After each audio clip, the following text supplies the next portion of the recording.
Hello बच्चों, welcome to Sunil academy. और आज से हम क्या कर रहे हैं, शुरू करने जा रहे हैं चैप्टर 2 क्लास 10th का पॉलिनोमियल की सीरीज। उस सीरीज में क्या होगा, जितने भी एक्स्ट्रा क्वेश्चन है बच्चे पॉलिनोमियल के अल्फा बीटा पे बेस्ड और जो एग्जाम में आ सकते हैं वो सारे के सारे आपको कराए जाएंगे। और आज हम कर रहे हैं इसका पार्ट 1। तो पार्ट 1 में 3 क्वेश्चन आपको करवाने जा रहा हूँ मैं अल्फा बीटा पे बेस्ड। और तीनों को देखिए बेटा, एग्जाम में आते ही आते हैं और सिंप्लीफाई करके या आसानी से इनका आंसर कैसे लाएं वो सीखेंगे। तो यहाँ देखिए बेटा, तो सबसे पहले इन क्वेश्चंस में करना क्या है वो देखिए। जब भी आपको ऐसे क्वेश्चन आते हैं अल्फा बीटा वाले, तो आपको क्या करना है बच्चे, एक तो अल्फा प्लस बीटा निकालना है और दूसरा अल्फा इंटू बीटा, मतलब सम ऑफ जीरो का आंसर भी निकाल लेना है, प्रोडक्ट ऑफ जीरो का भी निकाल लेना है। सम ऑफ जीरो का फॉर्मूला क्या होता है, minus B upon A, product of zero का सी अपॉन ए। ये आपने इक्वेशन से हमेशा निकाल लेना है। और दूसरा बेटा, आपके पास दो ही जीरो होते हैं, एक अल्फा और एक बीटा, ये याद रखिएगा। आ जाइए बेटा, क्या दे रखा है, product of zero of the polynomial is 4, find the value of A. Equation आपको दे रखी है, यहाँ देखिए बेटा, A x square minus 6x minus 6। अब देखो यहाँ पे बेटा, ए की वैल्यू तो यहाँ पे ए ही है और बी की वैल्यू जो है वो कितनी है, -6, और सी की वैल्यू ये भी क्या है, -6। ठीक है, और ए की वैल्यू यहाँ पे ए ही दे रखी है। सबसे पहले क्या निकाल लेते हैं, सम ऑफ जीरो, जिसको मैं बोलता हूँ अल्फा प्लस बीटा। ठीक है जी, क्या फॉर्मूला होता है, माइनस बी अपॉन ए। तो बेटा माइनस बी की वैल्यू -6 और ए तो आपका ए ही है, तो कितना आ गया आंसर, 6 अपॉन ए। ठीक है जी। दूसरा, product of zero alpha into beta, क्या फॉर्मूला रहता है, सी अपॉन ए। सी की वैल्यू -6 और नीचे क्या आ गया, ए। ठीक है बेटा। और क्वेश्चन में क्या दे रखा है, product of zero of the polynomial is 4, कि जो प्रोडक्ट ऑफ जीरो है इसका आंसर कितना है, 4। तो इसका मतलब अल्फा इंटू बीटा का आंसर क्या दे रखा है, 4। और अभी हमने निकाला कि अल्फा इंटू बीटा का आंसर कितना है, -6 अपॉन ए। तो इसका मतलब ये दोनों आंसर क्या रहेंगे बेटा, बराबर रहेंगे। तो ए को मैं यहाँ भेज देता हूँ, तो ए इक्वल्स टू -6/4। ये 2 के टेबल से कैंसिल हो जाएंगे, तो -3/2। तो ए का आंसर क्या आ जाएगा, -3/2। बिल्कुल आसान सा काम है इनको सॉल्व करना, बस थोड़ा सा दिमाग लगाना है, क्वेश्चन को समझिएगा।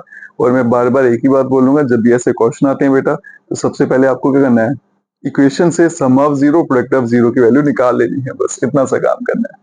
अब देखिए नेक्स्ट क्वेश्चन, फिलहाल तो मुझे इक्वेशन दे रखी है, अभी मैं यहां से sum of zero product of zero निकाल लेता हूं। तो ए का आंसर कितना है बेटा, 4, बी का -8k और सी का है -9। तो सम ऑफ जीरो, जिसको मैं अल्फा प्लस बीटा बोलता हूँ, कितना आ जाएगा, -b अपॉन ए। तो बन जाएगा बेटा 8k, क्योंकि माइनस माइनस प्लस हो जाएगा, अपॉन 4, तो बन जाएगा 2 टाइम k। और दूसरा आपका प्रोडक्ट ऑफ जीरो क्या होता है, c अपॉन ए, तो बन जाएगा -9 अपॉन 4। अब क्वेश्चन में देखो बेटा, क्या दे रखा है, 1 zero of the polynomial is negative of the other. हमें पता है बेटा, किसी पॉलिनोमियल के दो ही जीरो होते हैं, ये हमने पढ़ा, एक अल्फा होता है और दूसरा क्या रहता है, बीटा। अब उसने क्या बोला, थोड़ा सा क्वेश्चन चेंज कर दिया, उसने बोला एक पॉलिनोमियल का जो एक जीरो वो तो अल्फा है, लेकिन दूसरा जो है वो क्या है, पहले का नेगेटिव, मतलब बीटा जो है वो किसके बराबर है, माइनस अल्फा के बराबर। तो अब मैं क्या करूं, इस बीटा के बदले में क्या यूज करूंगा, माइनस अल्फा। बस इतना सा ही इसमें चेंज आया है तो अल्फा बीटा ही है, लेकिन बीटा आगे किसके बराबर है, माइनस अल्फा के। यही बोला ना, 1 zero is negative of the other. तो एक तो अल्फा ही रहेगा, दूसरा बीटा ही रहा, लेकिन बीटा जो है वो किसके बराबर है, माइनस अल्फा। तो मतलब बीटा के बदले में माइनस अल्फा लिख सकता हूँ। अब इसी को यूज करके मैं आंसर निकालूंगा कि a की वैल्यू फाइंड करनी है बेटा। तो मैं क्या करता हूँ, ये वाली इक्वेशन ले लेता हूँ यहाँ पे। ठीक है, तो यहाँ देखो बेटा, अल्फा प्लस बीटा का आंसर कितना आ रहा था, 2 टाइम के।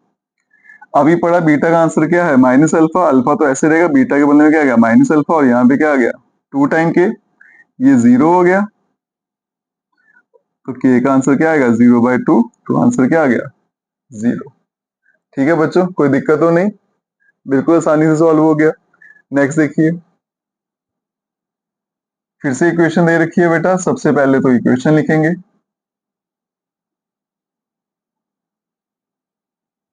यहां से ए बी और सी का आंसर निकाल लीजिए।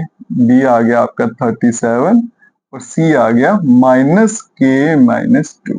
बच्चे क्या करते हैं, साइन ही लिखते हैं, लेकिन साइन भी लिखना होता है, नहीं तो आपका क्वेश्चन गलत हो जाएगा। आ जाइए बेटा, सबसे पहले सम ऑफ 0 अल्फा प्लस बीटा क्या होता है, माइनस बी अपॉन ए, बन जाएगा 37, वो भी माइनस का, डिवाइडेड बाय 6।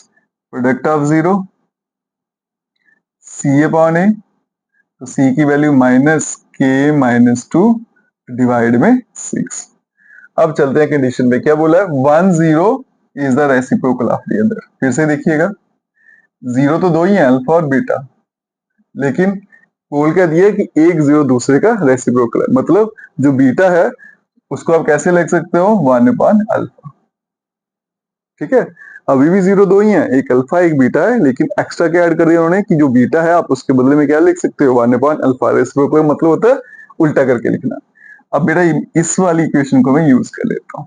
ठीक है जी, कुछ बच्चे बोलेंगे सर इसको यूज करें, यहाँ पे बेटा मुझे एलसीएम लेना पड़ जाएगा, सिंप्लीफाई करना थोड़ा मुश्किल रहता है, यहाँ पे आसानी से कट जाएंगे और आंसर आ जाएगा। तो यहाँ देखो क्या दिया था बेटा, अल्फा इंटू बीटा का आंसर क्या है, माइनस के माइनस 2 डिवाइडेड बाय 6। और बीटा का आंसर यहाँ से देखो क्या है, 1 अपॉन अल्फा, और यहाँ पे माइनस के माइनस 2 डिवाइडेड बाय 6। ये बेटा कट गया, तो बन गया 1 इक्वल्स टू माइनस के माइनस 2 डिवाइडेड बाय 6।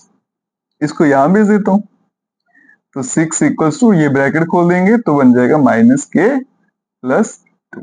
ठीक है जी, अब क्या करेंगे, नंबर एक तरफ भेज देंगे और के का आंसर आ जाएगा। तो माइनस का के मैं यहाँ भेज देता हूँ, 6 प्लस का वहां भेज देता हूँ, के और 2 माइनस 6 करूंगा तो माइनस 4, और आपका आंसर आ गया। तो अगर आप थोड़ा सा दिमाग लगाओ, थोड़ा सा कंसेप्ट क्लियर है, तो आपके ये क्वेश्चन जो है एकदम परफेक्ट वे में सॉल्व होंगे और आपको पूरे के पूरे मार्क्स देके जाएंगे। वीडियो को ज्यादा से ज्यादा शेयर करें, चैनल को लाइक सब्सक्राइब शेयर कमेंट जरूर करें। Best of luck.